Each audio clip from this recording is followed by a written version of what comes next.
ياسمين عزة عملت خناقة في العمارة اللي ساكنة فيها. كانت مروحة من شغلها بالليل والجراج اللي متعودة تركن فيه ما كانش فيه ولا مكان فاضي. ياسمين فضلت تضرب كلاكس الفرد الأمن بتاع الجراج، لكنه كان حاطط الهاند فري في ودنه ورايح في سبع نومة. كلاكس العربية صح الشارع كله، والناس بدأت تبص من البلكونات عن مصدر الإزعاج ده. وبعد دقايق ظهر حارس العمارة وقال لها: ايه الإزعاج ده يا ست ياسمين؟ الشارع كله صحي من صوت عربيتك، انت فاكرة نفسك عايشة لوحدك؟ الكلمتين دول زعلوا ياسمين جدا، وراحت فتحت جعورتها على الآخر وقالت له: لما اجي وملاقيش مكان اركن فيه يبقى مش بس صح الشارع ده، ولع في المكان كله بالناس اللي فيه. وبعدين ازاي تتكلم معايا بالاسلوب ده؟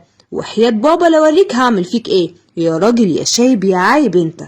ياسمين قالت الكلام ده وكل الناس سمعتها، وبعد لحظات نزل لها شاب ابن ناس بيقول لها: ما يصحش اللي بيحصل ده، ازاي تكلمي راجل كبير بالطريقة دي؟ وازاي تعملي كل الازعاج ده عشان سيادتك مش لاقيه ركنة؟ ما تركني في اي حتة وتعدي ليلتك.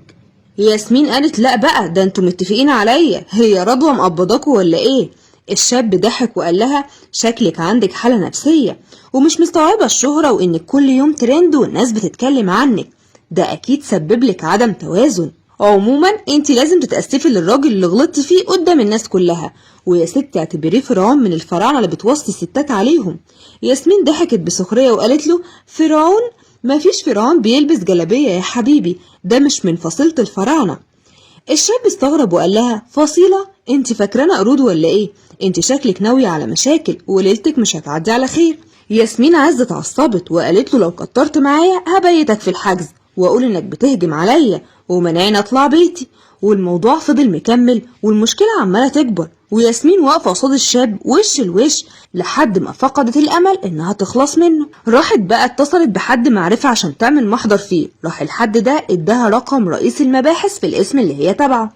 ياسمين اول ما خدت الرقم راحت متصلة، الصدمة ان تليفون الراجل اللي قصادها هو اللي رن، وطلع هو رئيس المباحث، وعشان هو راجل قانون كان بيتكلم معاها بعقلانية وهدوء.